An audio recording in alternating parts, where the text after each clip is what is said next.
The language in this video has been translated using AI translation via HeyGen. While we strive for accuracy, the translation may not be entirely precise or reflect the original intent and meaning in all cases. We appreciate your understanding as we work to make this content more accessible through AI-assisted translation. La langue de cette vidéo a été traduite à l'aide d'une traduction par IA via HeyGen. Bien que nous nous efforcions d'être précis, la traduction peut ne pas être entièrement exacte ou refléter l'intention et la signification originale dans tous les cas. Nous apprécions votre compréhension alors que nous travaillons à rendre ce contenu plus accessible grâce à une traduction assistée par IA.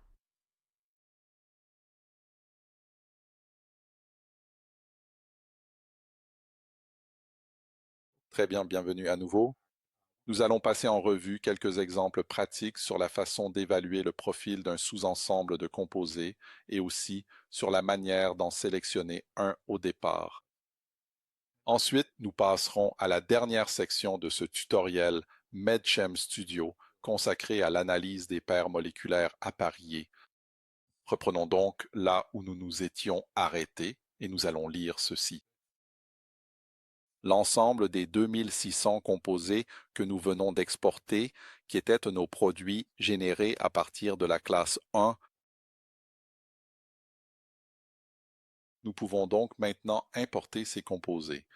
Et j'aimerais attirer votre attention sur le fait que les composés faisant partie du sous-ensemble exemplifié de 299 possèdent un identifiant, commençant par EDX dans la colonne Produits en classe, tandis que les composés qui sont restés virtuels et n'ont pas été exemplifiés n'ont aucune entrée dans cette colonne.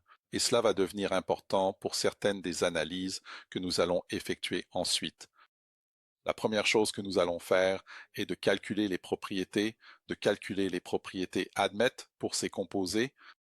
Alors allons-y et calculons les propriétés comme nous l'avons déjà fait. Encore une fois, le prédicteur ADMET est très rapide. Il s'agit d'un calcul multithread.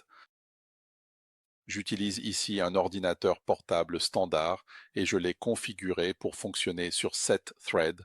Donc là encore, cela avance très rapidement. Et eh bien voilà, c'est déjà terminé, donc les résultats sont là. L'une des choses que j'aimerais vous montrer est la distribution des propriétés pour le sous-ensemble exemplifié, et ce sont des composés qui ont réellement été synthétisés.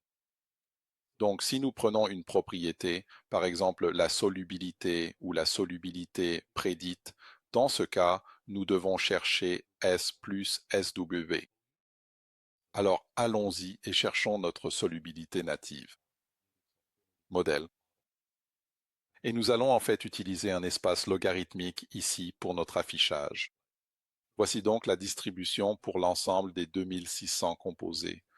Maintenant, si nous voulons voir uniquement les composés qui ont été exemplifiés, les 299 qui ont été exemplifiés, nous pouvons simplement utiliser la fonction de recherche. Ceci se trouve sous Modifier. Rechercher du texte ou utiliser CTRL F comme raccourci clavier, comme vous le feriez dans Word ou Excel. Faites simplement CTRL F et cherchez ce produit dans la colonne Product in Class. Donc l'attribut de recherche serait Product in Class. Vous pouvez vraiment rechercher n'importe quoi, mais ici, on ne recherche que dans cette colonne pour UDX. Alors allez-y et faites-le. Et cela sélectionnera tous les composés qui ont un UDX, enfin une entrée d'identifiant dans la colonne Product in Class. Puis sélectionnez Mettre à jour le graphique en haut, dans l'entête du graphique 1. Cela vous donnera la superposition des distributions entre les composés sélectionnés, c'est-à-dire l'ensemble exemplifié, et les composés qui restent virtuels. Et ce que vous pouvez voir, c'est qu'il y a un biais assez marqué dans le sous-ensemble exemplifié en faveur des composés ayant une solubilité plus élevée, une solubilité prédite plus élevée. Dans ce cas, c'est exactement ce que vous souhaitez. Notez également que vous avez deux axes différents, deux axes des ordonnées différents sur ce graphique en particulier. À droite, c'est l'échelle pour les composés sélectionnés, les 299, et sur le côté gauche, l'autre axe des ordonnées correspond au composé non sélectionné. Et vous pouvez réaliser ce type de graphique pour n'importe quelle propriété. Par exemple, si vous souhaitez voir une distribution similaire, disons pour le risque d'admission, il vous suffit de sélectionner Admis risque comme propriété. Dans ce cas, vous désélectionnez l'échelle logarithmique et affichez le résultat. Et encore une fois, vous constatez cela. Le sous-ensemble qui a été sélectionné pour l'exemplification est significativement biaisé en faveur des composés ayant un risque d'admission prédit plus faible.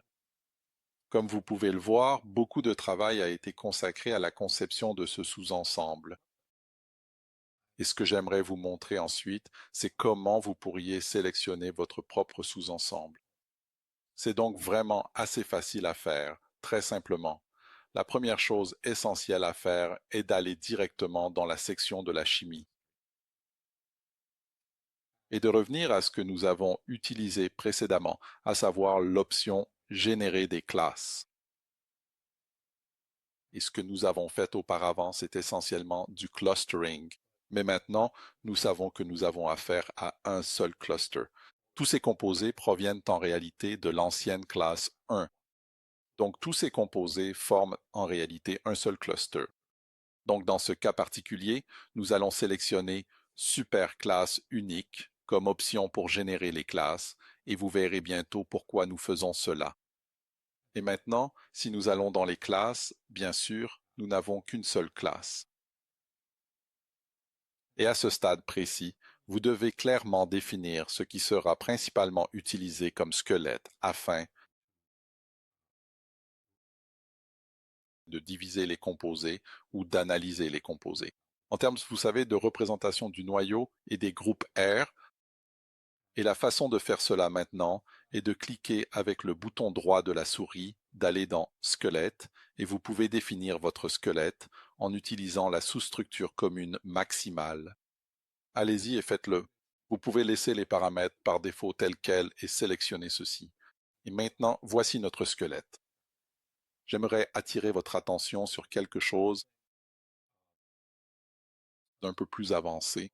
C'est que si vous travaillez, disons, avec un squelette et que vous avez un groupe éthyle et disons un groupe propyle, et si vous utilisez cette approche MCS, l'approche de la sous-structure commune maximale pour identifier votre noyau, elle identifiera probablement le squelette étendu avec le groupe éthyle comme noyau, puis n'aura qu'un hydrogène et un substituant méthyle au lieu de l'éthyle et du propyle, ce qui n'est pas vraiment la façon dont vous voudriez que ce soit fait. Donc, si vous vous retrouvez dans ce genre de situation, vous pouvez en fait modifier le noyau manuellement. De la même manière, sous Scaffold, vous pouvez affiner ou modifier la définition de votre noyau en utilisant une technique de lasso. Par exemple, ici, si nous décidons qu'au lieu que tout cet ensemble de composés soit le noyau, nous voulons en fait que seul ceci soit le noyau. Vous pouvez donc faire cela également. Encore une fois, vous pouvez donc effectuer quelques retouches manuelles sur la façon dont le squelette a été identifié. Nous allons donc simplement annuler ici. Laissez tel quel. À ce stade, nous pouvons aller dans nos tableaux puisque nous avons défini notre noyau.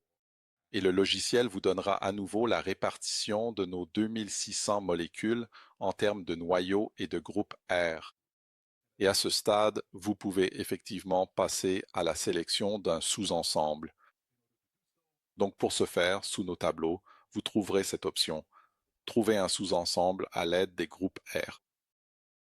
Vous pouvez donc sélectionner cela et sous Trouver les meilleurs sous-ensembles, vous pouvez définir quelles propriétés vous souhaitez utiliser pour définir votre sous-ensemble. Peut-être souhaitez-vous optimiser par rapport à la solubilité ou par rapport au risque admet qui contient en fait plusieurs propriétés. Donc, par exemple, si nous voulons utiliser le risque admet, nous en utiliserons un. Nombre minimum de positions R non contraintes, 1. Nombre maximum, 3. Nous en avons un total de 4. Et le nombre de composés dans chaque sous-ensemble, dans ce cas 100, est plutôt bon. et c'est le nombre de solutions que le logiciel va générer. Le nombre maximum de sous-ensembles à identifier, nombre maximum de solutions. Notez que pour le risque admet, une valeur plus basse est souhaitée. Nous allons donc laisser l'option des valeurs d'attributs plus grandes sont meilleures décochée. Si vous traitiez quelque chose comme la solubilité, vous voudriez en fait une valeur plus élevée, donc vous activeriez cette option. Nous allons donc utiliser cela et cliquer sur OK. Et le logiciel va en fait identifier, il va vous montrer la combinaison de groupe R qui aboutit au numéro. Le sous-ensemble optimisé, et vous pouvez le voir directement sur le graphique 1 ici. La distribution du risque admet comparée à celle des composés non sélectionnés. Nous avons donc 100 composés, ce qui était le nombre cible à sélectionner, et 2500 composés non sélectionnés sur les 2600. Comme vous pouvez le voir, il y a un très fort biais en faveur des composés à faible risque admet dans notre sous-ensemble par rapport à ce qui reste non sélectionné. D'accord. Et en utilisant cette flèche ici, vous pouvez en fait avancer parmi les différentes solutions qui ont été générées dans le cadre du processus de sélection. Et remarquez que nos graphiques sont mis à jour en temps réel pour vous montrer à quoi ressemble la distribution des propriétés. D'accord. Donc, cela conclut cette partie du travail de conception de la bibliothèque. Nous allons maintenant changer de sujet et j'aimerais vous montrer quelques éléments concernant Match, l'analyse de paires moléculaires également connue sous le nom de détection de falaises d'activité ou de propriété. Et je dis activité ou propriété car généralement ce type d'analyse est réalisé sur l'activité et encore une fois on l'appelle souvent détection de falaises d'activité. Cependant, c'est quelque chose que vous pouvez faire sur n'importe quelle propriété que vous pouvez importer ou calculer dans le logiciel. Donc pour faire cela, nous allons charger un sous-ensemble différent. Nous allons charger cet ensemble de composés d'énamines issus de leur set de découverte.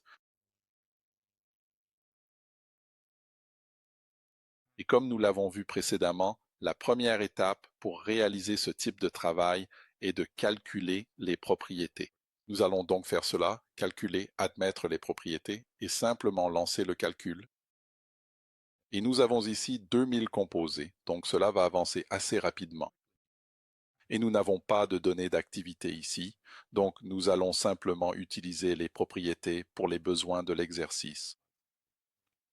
Et ce que nous allons examiner, c'est quels changements chimiques entraînent les modifications les plus spectaculaires dans la propriété prédite que nous sélectionnons. La première étape relève donc de la chimie. Vous trouverez ici l'option permettant de générer des paires.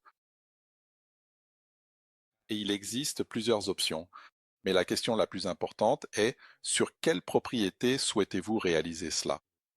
Par exemple, vous pouvez sélectionner une colonne d'activité ou, dans ce cas précis, nous allons simplement utiliser notre solubilité native. Si vos paramètres vous conviennent, cliquez simplement sur OK. Et ce calcul est également multithread. Donc, nous utilisons les set threads, donc ça va aller très vite. Et les résultats se trouveront dans notre onglet Pairs ici. Si vous sélectionnez cette option, vous verrez quels changements. En chimie, des changements relativement petits peuvent entraîner des changements potentiellement importants dans le bien immobilier cible que vous examinez. Donc ici, vous passez d'un phthalène à une pyrrolidine et vous pouvez observer le changement assez spectaculaire et vraiment significatif de solubilité en passant de l'un à l'autre, ce qui est tout à fait remarquable. De même, en passant d'un thiophène à un furane, ici, nous avons aussi un changement assez important, ou d'un cyclobutane à un méthyléther. Là aussi, nous avons un changement assez significatif. Et bien sûr, vous pouvez trier ces changements par ordre de grandeur. Donc en cliquant simplement en haut ici, vous pouvez les trier du plus petit au plus grand ou du plus grand au plus petit, ce qui est le cas actuellement. Ainsi, encore une fois, le logiciel vous offre un moyen très simple d'examiner à quel point certains changements, encore une fois, d'activité ou de propriété, peuvent être spectaculaires en fonction de modifications chimiques relativement mineures. J'espère donc encore une fois que cela vous a été utile. Cela conclut ce tutoriel. Merci pour votre attention et passez une excellente journée.